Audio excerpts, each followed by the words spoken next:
Holidays-nale, adu namma GT Holidays da. GT Holidays, South India's #1 travel brand.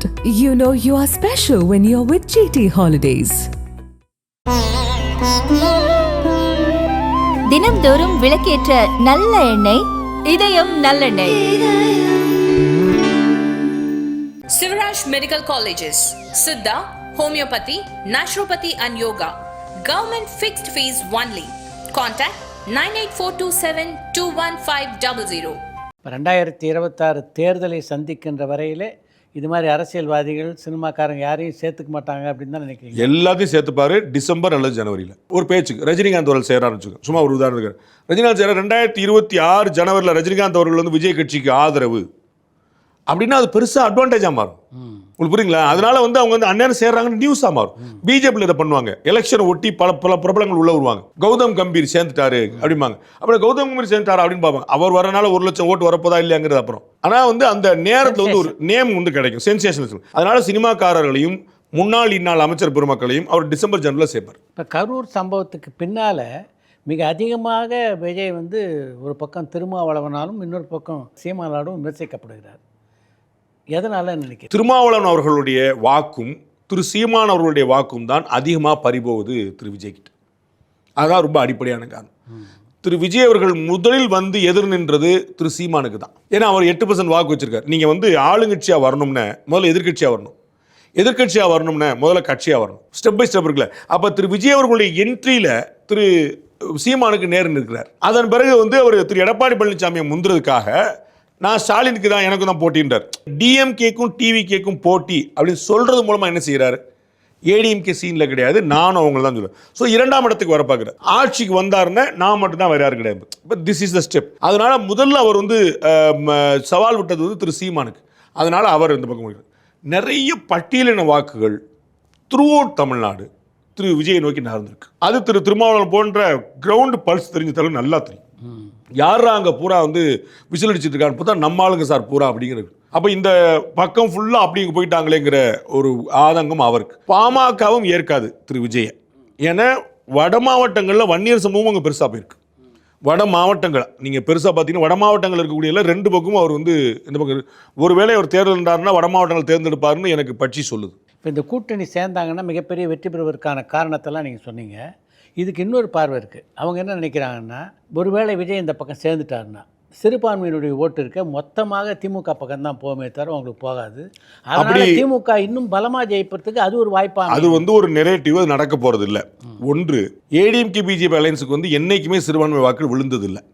இது வந்து ஒரு point. என்றைக்குமே பெருசாக விழுந்ததில்லைன்னா நீங்கள் 100 ஓட்டுனா 90 ஓட்டு விழாதுன்னா அப்புறம் ஓட்டு விழாது தானே கணக்கு. ஒரு 10 ஓட்டு விழுந்திருக்கலாம், அதில் நம்ம மறுக்கிறதுல அது வேறு விஷயம். ஸோ மோஸ்ட்லி அது அவங்க ஓட்டு. நம்ம வந்து சில விஷயங்களை தீர்மானித்து சொல்லுவோம். தென் மாவட்டங்களில் அதிமுக கோட்டை, மேற்கு மாவட்டங்கள் அதிமுக கோட்டை, டெல்டா மாவட்டங்கள் திமுக கோட்டை. அப்போ டெல்டா மாவட்டத்தில் ஒரு ஏடிஎம்கே கூட இருக்க மாட்டாரா? தென் மாவட்டத்தில் ஒரு டிஎம்கே கூட இருக்க மாட்டாரா? இது வந்து ஓவரால் பிக்சர். அரசு ஊழியர்கள்னா திமுக வாக்கு, இது ஓவரால் பிக்சர். அதுபோல் சிறுபான்மை வாக்குங்கிறது இவங்களுடைய கோட்டை. அதுதான் பெரும்பாலும் அவங்களுக்கு தான் போய் நிற்கும். ஏடிஎம்கே பிஜேபி அலையன்ஸுக்கு பெரும்பாலும் வராது. ஸோ ஆல்ரெடி அது இல்லை. அப்போ இழக்கிறதுக்கு எதுவும் இல்லை. நீங்கள் புரிஞ்சுக்கணும். புரியுங்களா? நீங்கள் எலெக்ஷன்னா உத்தரப்பிரதேசம் உங்களுக்கு கிடைக்காது. உத்தரப்பிரதேசம் ஏற்கனவே எனக்கு கிடையாதுங்க. உங்களுக்கு உத்தரப்பிரதேசத்தில் நீங்கள் தோற்றுருவீங்க. ஏங்க நான் இன்னைக்கே ஜெயிச்சாங்க. உங்களுக்கு புரியுங்களா? அப்போ சிறுபான்மை வாக்கள் எனக்கு கிடைச்சிக்கிட்டே இருந்துச்சு அப்படின்னு இழப்பு ஏற்படும். நீங்கள் கவனிக்கலாம். அது 90% உங்களுக்கு கிடைச்சது இல்லை. ஏன்னா சிறுபான்மை மக்கள் விரும்பக்கூடிய வாய்ப்புகள், சாய்ஸஸ் பார்த்தீங்கன்னா எல்லாம் ஒரே அலையன்ஸில் இருக்குது. திமுக, காங்கிரஸ், கம்யூனிஸ்ட்டு, விசிகா, மதிமுக, அவங்க யாரெல்லாம் இன்னும் சொன்னாங்க, ஜவாஹிர்லா, தமிழ் முன்சாரி, எஸ்டிபிஏ வரைக்கும் இப்போ யாரெல்லாம் அவர் விரும்ப வாய்ப்பு இருக்கோ அத்தனை பேரும் ஒரு நிலையில் இருக்காங்க. எப்படி மாற்றி போடுவாங்கன்னு நினைக்கிறீங்க? So already it is not there. ஒன்று. ரெண்டாவது, திரு விஜய் சேருவது மூலமாக வாராது வந்த மாமணி போல கிடைக்காத ஓட்டு கிடைக்கத்தான் வாய்ப்பு உண்டு. ஏன்னா நான் அறிஞ்சு சிறுபான்மை சமூகத்திலேயே, இஸ்லாமிய சமுதாயத்திலும் கிறிஸ்தவ சமுதாயத்திலையும் 40 வயசு கீழே இருக்கக்கூடிய அந்த இளைய தலைமுறை they are not happy with DMK alliance. அவர்கள் நம்மை வாக்கு வங்கியிலாக அவர்கள் பயன்படுத்துகிறாங்க. எஸ்டிபிங்கிற கட்சி ஏன் உருவாகணும்னு யோசிக்கணும். மனிதநேய மக்கள் கட்சி ஏன் உருவாச்சுன்னு யோசிக்கணும். இந்திய யூனியன் முஸ்லீம் லீக், தமிழ்நாடு முஸ்லீம் லீக்லாம் ஏற்கனவே இருக்குதே. அவங்களாம் திமுக கூட இருக்காங்களே. ட்ரெடிஷனல் கட்சி, ஆண்டாண்டு காலமாக இருக்கக்கூடிய கட்சி. அந்த கட்சிகள் இருக்கும்போது இந்த புதிய கட்சிகளுக்கான தேவை என்ன? ஏன்னா அவங்க நினைக்கிறாங்க திமுக நம்ம சாட்டிஸ்ஃபை பண்ணலை. இவங்களுக்கு இன்சிடென்ட்லி இவங்க ஏடிஎம்கே பிஜேபி சேர்ந்தனால இவங்களால இங்கே வர முடியல. ஸோ நிர்பந்தத்தின் காரணமாக தான் அங்கே இருக்கிறாங்க, விருப்பத்தின் காரணமாக இல்லை. கட்டாய திருமணம். உங்களுக்கு புரியுங்களா? அப்போ திரு விஜய் வர்றாரு அப்படின்னு சொல்லி சொன்னால், விஜய் ஏடிஎம்கே பிஜேபி சொன்னால் அவருக்காக கன்சிடர் பண்ணி, இப்போ நீங்கள் வந்து வாக்களிக்கிற முறையை நம்ம பார்ப்போம். ஒன்று நீங்கள் முதலமைச்சர் கேண்டிடேட்டை பார்த்து வாக்களிப்பீங்க. நம்ம வந்து எடப்பாடி பழனிசாமி தான்ப்பா ஆட்சிக்கு வரணும், ஸ்டாலின் தான்ப்பா நல்லா ஆட்சி பண்ணுறாருன்னு ஒன்று கீழே நம்ம கேண்டிடேட்டில் ஒருத்தர் பெரிய சல்லி ஒருத்தர் நிற்பார். நம்ம விரும்புகிற கட்சியாக இருக்கும், ஆனால் கேண்டிடேட் ரொம்ப மோசமான கேண்டிடேட்டாக இருக்கும். அப்போ நமக்கு வந்து மனசாட்சி உறுத்தி அங்கே பார்க்குறதா இங்கே பார்க்குறதா ஒரு கேள்வி. அதை மாதிரி உங்களுக்கு வந்து டிஎம்கே வேண்டாம் அப்படின்னு நினைக்கிறவங்க, டிஎம்கே சாட்டிஸ்ஃபை பண்ணலாம்னு நினைக்கிறவங்க விஜயை பார்க்க வாய்ப்பு உண்டு. அதனால ஒரு 4-5 ஓட்டு நான் விஜய் வந்து அள்ளிட்டு வந்துருவான்னு சொல்ல, விஜய் தனித்து போட்டிட்டாருன்னு திமுகவுக்கு பேர் இழப்பு. சிறுபான்மை வாக்குகளில், இஸ்லாமிய வாக்குகளில் 20-30% போயிடும். இஸ்லாமிய வாக்குகளில் 30% அவருக்கு போயிடும். கிறிஸ்தவ வாக்குகளில் 50% அவருக்கு போயிடும். அது தனித்து போட்டிட்டார். இது இங்கே வரான்னு வச்சுக்கோங்க, மொத்தமாக சேர்த்து ஒரு 20% வந்துடும். அதாவது சிறுபான்மை வாக்குகளில் 100 வச்சிங்கன்னா அதில் 20 இங்கே வந்துடும். ஸோ அது வந்து ஏடிஎம்கே பிஜேபி அட்வான்டேஜ் தானே. அது இல்லாட்டாலும் அட்வான்டேஜுங்கிறது செப்பரேட். அதுவே சேர்ந்து வரும்னு நான் நினைக்கிறேன். பொதுவாக வலைத்தளங்களில் ஒரு போல் நடக்குது, நீங்கள் பார்த்துருப்பீங்கன்னு நினைக்கிறேன். உதயநிதி விஜய் 2 பேரும் போட்டிட்டு அவங்களுடைய ஓட்டு யாருக்குன்னு. அந்த போலில் வந்து எந்த நியாயமும் இருப்பதான்னு நினைக்கல. உதயநிதியும் சிஎம் கேண்டிடேட் கிடையாது, விஜயும் சிஎம் ஆகப்படுறது கிடையாது. அப்போ இங்கே போல் வைக்கிறது வந்து இது நெரேட்டிவோட வெளிப்பாடு. போல் வைக்கிறது வந்து எடப்பாடி பழனிசாமியும் ஸ்டாலின் தான் வச்சிருக்கணும். இது வந்து இது ஒரு நெரேட்டிவ், ஜாலியாக வந்து பொழுது போகாமல் வைக்கிறது. உதயநிதி ஸ்டாலின் முதலமைச்சர் கேண்டிடேட்டா? ஸ்டாலின் அவர்கள் திடமாத்திரா இல்லையா? அவர் வந்து திமுக தலைவர் இல்லையா? அப்போ உதயநிதி எங்கே வந்தார்?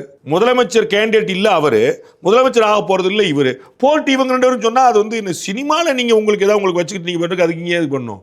அதில் போட்டி வந்து திரு எடப்பாடி பழனிசாமிக்கும் திரு ஸ்டாலினுக்கும் தான். போல் வச்சாலே அப்படி தான் வைக்கணும். பொதுவாக பல விமர்சனங்கள் இருந்தாலும் இன்றைக்கி தமிழ்நாட்டில் பார்த்திங்கன்னா எல்லா கட்சியிலையும் ஒரு கோஷ்டி பூசல் ஒரு பக்கம் இருக்குது, இன்னொரு பக்கம் உள்கட்சி பூசல் இருக்குது. நம்ம அதிமுக எடுத்துக்கங்க, அதிமுக எடுத்துக்கங்க, பாட்டாளி மக்கள் கட்சி, இதையெல்லாம் தாண்டி திமுக மட்டும் வலுவாக செயல்படுது. அதை எப்படி பார்க்குறீங்க நீங்கள்? திமுக வந்து எப்பயுமே தன்னுடைய தொண்டர்களை, நிர்வாகிகளை நல்லா கவனிச்சுக்கணும்.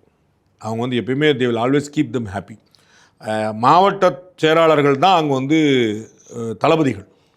அவர்களுடைய விஷயங்கள் இல்லாமல் எதுவும் நடக்காது. ஒரு பெரிய நடிகர் திமுகவில் வந்து இருந்தார். அப்போ வந்து ஒரு மாவட்ட செயலாளர்கிட்ட சொல்லாமல் அந்த பகுதிக்கு போயிட்டார். அப்புறம் போயிட்டு ஃப்ரீ டைம் கிடைக்குதுங்கும் போது, ஏன்னா நான் உங்கள் ஊர் தான் வந்திருக்கேன், நான் வரவா வந்து பார்க்குவான்னு கேட்குறாரு.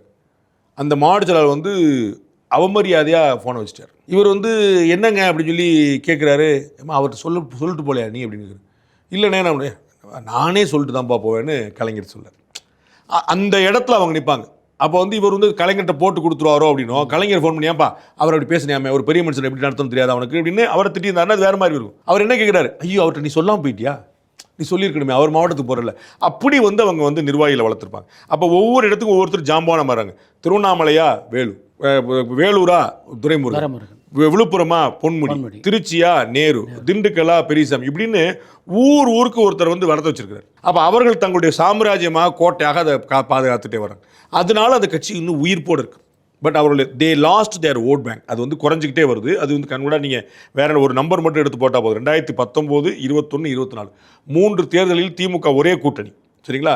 3 தேர்தலில் அவர் வாங்கிய ஓட்டு வந்து பார்த்தீங்கன்னா 3 தேர்தலில் சராசரியாக குறைஞ்சிட்டே வந்துடும். இப்போ பாட்டாளி மக்கள் கட்சியில் ஒரு பக்கம் ஐயா ராமதாஸ், இன்னொரு பக்கம் அன்புமணி ராமதாஸ். தேர்தலுக்கு முன்னாடியாவது இவங்க இணைய வாய்ப்பு இருக்கா? சேர்ந்தால் அவர்களுக்கு நல்லது, சேராவிட்டால் இருவருக்கும் வீழ்ச்சி. ஆல்ரெடி அவங்களுக்கு வந்து 5% ஓட்டை தாண்டினதே இல்லை. இந்த சண்டையிலே அவங்க வந்து 2% ஓட்டை இழந்துட்டாங்க. இப்போ சேர்ந்தாலும் 3% ஓட்டு தான் நிற்கும். சண்டையில் அவங்க வந்து வன்னியர் சமூகம் நொந்துருச்சு. நம்ம வந்து ஐயாங்கிற வார்த்தையை சின்ன ஐயாங்கிற தாண்டி ஒரு வார்த்தை நம்ம யோசிச்சது இல்லையே. இப்படி ஃபார் நோ ரீசன் 2 பேருக்கு என்ன கொள்கை சண்டை சொல்லுங்க, என்ன பிரச்சனை சொல்லுங்க, என்ன த்ரோவ் பண்றாரு? இவர் வந்து விடுதலை சிறுத்தைகளோட சேர்ந்துட்டாரா, அவர் வந்து ஏடிஎம் கூட சேர்ந்தாரா, டிஎம் கூட சேர்ந்து என்ன நடந்துருச்சுன்னு சொல்லுங்க. அவர்கள் 2 பேருக்குமான ஈகோ, அதுக்கு பின்னாடி இருக்கக்கூடிய குடும்பம், அது குடும்ப பிரச்சனை, அது கட்சி பிரச்சனையோ கொள்கை பிரச்சனை, குடும்ப பிரச்சனை. இந்த குடும்ப பிரச்சனைக்காக எந்த ஐயா குடும்பத்தை நான் முன்னிறுத்தவே மாட்டேன்னு சொன்னாரோ அந்த ஐயா குடும்பத்தை முன்னிறுத்தினால வரக்கூடிய ஒரு சண்டைங்கிறது வந்து வன்னிய சமுதாயம் அதிர்ச்சி அடைய வச்சிருச்சு. இப்போ அவங்க 2 பேர் வந்தாலுமே, தனியாக வந்தாலும் சரி, சேர்ந்து வந்தாலும் சரி, சேர்த்துக்கிற திமுக இல்லை அப்படின்றாங்களே. ஏடிஎம்கே அலையன்ஸ்க்கு தான் வருவாங்க. அவங்களுக்கு முதல் வாய்ப்பு அதுவாக தான் இருக்கும். இப்போ அடுத்த தேர்தலில் வந்து மக்கள் நீதி மையத்தினுடைய திமுகவில் ஒரு 2-3 சீட் வாங்குறது சட்டமன்றத்துக்கு, அவர் கூடவே இருக்கக்கூடிய 2-3 பேரை எம்எல்ஏ ஆக்கி அளவு பார்க்கணும்னு பார்க்குறது, உதயசிறி சின்னத்திலே போட்டிட்டு வந்துடுவாங்க. மக்கள் நீதி மையம் ஒரு பெரிய டிசாஸ்டர் தான், பெரிய வருத்தத்துக்குரிய விஷயம் தான். அவர் அந்த லட்சியத்தை தொடர்ந்து போகிறதுக்கான வாய்ப்புகள் கிடைக்கல. உள்ளரங்க கூட்டத்தில் அவருடைய கட்சி தலைமையில் தான் மொத்த கூட்டமே நடக்குது. ஒரு கல்யாண மண்டபம் கூட கிடையாது. நீங்கள் வந்து விஜய்கிட்ட என்ன பிரச்சனை? இப்போ 27,000 பேர் கூடிருச்சுப்பா, 40 செத்து போயிட்டாங்கன்னா கூட்டம் அதிகங்கிறது பிரச்சனை. அந்த பிரச்சனையை புரியுது அவங்களுக்கு. அதிகமான கூட்டம் வந்துருச்சுங்கிற பிரச்சனை. ஆனால் அண்ணன் கமலஹாசன் அவர்கள் வந்து மூத்த முன்னோடி, அவர் வந்து ஆழ்வார்பேட்டைக்குள்ளே அவருடைய ஆஃபீஸிலே கூட்டம் நடத்துகிறார். எங்கே மிஸ் பண்ணார் அப்படின்னு நினைக்கிறீங்க நீங்கள்? அவர் இலக்கையே மிஸ் பண்ணிட்டாரு. மகேந்திரன் உள்ளிட்ட 2வது 3வது கட்ட தலைவர்கள் நகர்ந்த போதே அவர் இந்த வாய்ப்பை தவறு விட்டார். அவர் கட்சி வேற, சினிமா வேறங்க, அது அவருக்கு தெரியும். 1000 பேர் சொல்லியிருப்பாங்க, அதில் நானும் ஒருத்தராக சொன்னேன் அவர்கிட்ட. இது வந்து நமக்கு அரசியல் சரி வராதுண்ணே, நீங்கள் வந்து ஆர்எஸ்எஸ் மாதிரி, பெரியார் மாதிரி, மக்கள் சக்தி இயக்கம் மாதிரி இது சரியாக இருக்கும் உங்களுக்கு. நீங்கள் வந்து ஒரு திங்க் டேங்க், நீங்கள் ஏற்புடையதை சொல்லணும்னு நினைக்க மாட்டீங்க. நான் சொல்கிறத சொல்லிடுவேன், 10 வருஷம் கழிச்சு நீ ஏற்ப. இந்த ஓடிடிக்கெல்லாம் அவர் வந்து முன்னாடியே சண்டை போட்டவர். ரொம்ப ஒரு தமிழ் திரையுலகம் வந்து அவரை எதிர்த்து தனியாளாக எடுத்து சண்டை போட்டது. ஒட்டுமொத்த திரையுலகம் ஒரு திசையில், திரு கமலஹாசன் ஒரு திசையில் இருந்தார். ஓடிடிக்கு அவர் ஆதரிச்சிருந்தாரு. திரையுலகம் எதிர்த்து இன்னைக்கு ஓடிடியில் எல்லா ப்ரொடியூசரும் போய் நீங்கள் தான் போய் முதல்ல ரிலீஸே பண்ணுறீங்க. ஓடிடி எவ்வளோ சேல்ஸ் ஆயிருக்குங்கிற பொறுத்து அடுத்து போகிறீங்க. அது ஒரு பெரிய வியாபார வாய்ப்பாக. இதை ரொம்ப முன்னாடியே கண்டறிந்தவர் கமலஹாசன். ஆனால் அன்னைக்கு அவர் எதிர்த்தது. அதுதான் நான் அவர்கிட்ட சொன்னேன் தனிப்பட்ட முறையில். நான் சொல்லும்போது, அண்ணே உங்களுக்கு வந்து நீங்கள் அறிவார்ந்து இயங்குறவர், அரசியல் என்பது உணர்ச்சிகரமாக இயங்கக்கூடியது. நீங்கள் இந்த இடத்துல நீங்கள் வந்து MS உதயமூர்த்தி செயல்பட்ட மாதிரி, RSS செயல்பட்ட மாதிரி. நான் இவ்வளோ எளிமையான கேள்வி சார். பெரியாரை கமல் ரொம்ப ஃபாலோ பண்ணுறார். பெரியார் ஏங்க கட்சி ஆரம்பிக்கல? கட்சி ஆரம்பித்த திமுக ஏங்க திட்டினாரு? ஏன்னா அவர் அறிவார்ந்து இயங்குறவங்களுக்கு ஓட்டு கிடையாது, அவ்வளோதான். இது நமக்கு ஒத்து வராது. RSS ஏங்க கட்சி ஆரம்பிக்கல? தனியாக RSS ஒரு கட்சியாக இருக்கலாம்ல.